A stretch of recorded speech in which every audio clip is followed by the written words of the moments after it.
so then you have the bright idea that you're going to go into the Anoka Armory and promote a live event. First, how do you come up with that idea, and then how does your producers council, being Jason, Matt, and Steve at this time, how do they react?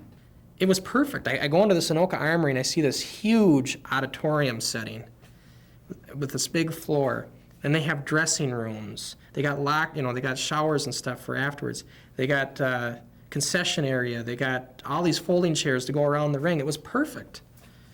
And I thought, while they're giving us a tour, they mentioned that it's only going to be like as $300-400 to rent this place. And I thought, that's doable. Even though we didn't have the money, but I figured, if you sell enough tickets, this would work. And I am convinced, walking out of that armory, that this is going to work. We are going to do the Anoka Armory. It's going to work. There was not a doubt in my mind. I set the goal that we're going to do the armory. We set a date. I came up with enough money for the down payment. And my plan was I want everybody to sell advance tickets to raise money for the armory. So we can not only build a ring, we can come up with, I wasn't worried about the money for the armory because I know there'd be tickets at the door that would be sold. That money would pay for the rest of the armory. Main thing was to raise money to build a ring. And so I printed up posters, I made tickets, I gave tickets to all the wrestlers to sell to their friends, family, I don't care who it was, just sell the tickets. And then the posters, put up as many posters as you can. Do you have any immediate concerns? Sean seems to recall you being a little bit worried. I was a little bit worried.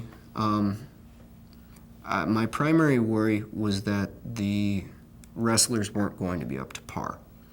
When you're on a cable access show, no one's paying for anything. They tune in and they watch you and they're entertained. An armory event, there were actually tickets being sold, and that worried the hell out of me. Why? Well, you're a kid. You're dealing with money. It's the same as the adult life, but it was for the age that I was at, that just seemed like such a grandiose undertaking that I could barely wrap my mind around it. So what were the rest of the kids in the league thinking? I think everyone else was pretty much excited. Most of the other kids in the league, they didn't really have to worry about the details, such as paying off the armory and so forth. That was more Sean and myself, a little bit Steve Engstrom, several other people. So initially, did you think the event was going to work?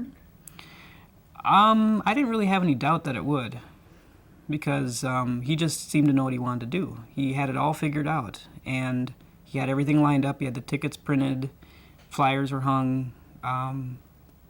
He announced it on all the shows beforehand. I had no doubt it would work. So Sean, I think it was maybe the next practice session or whatever, goes in and tells the rest of the wrestlers that, we're going to go into the armory and we're going to put on a live event. What's everybody saying? Well, I remember I rode with Todd and Troy Zalski, my brother, because Todd and Troy lived across the street, and my brother was involved, and we just were kind of in shock. We're like, what's going on? They didn't understand. They were really, they maybe were 10 or 11. So they really, Super D. So they really didn't understand what was going on. And I was like, I don't know, I'll keep you informed. But kind of a little sketchy myself on how this is going to go. So you honestly didn't think it was going to work? I honestly didn't think it was going to work. I had no, I thought we took it from a backyard fun thing to this, and I thought there's no way this is going to work.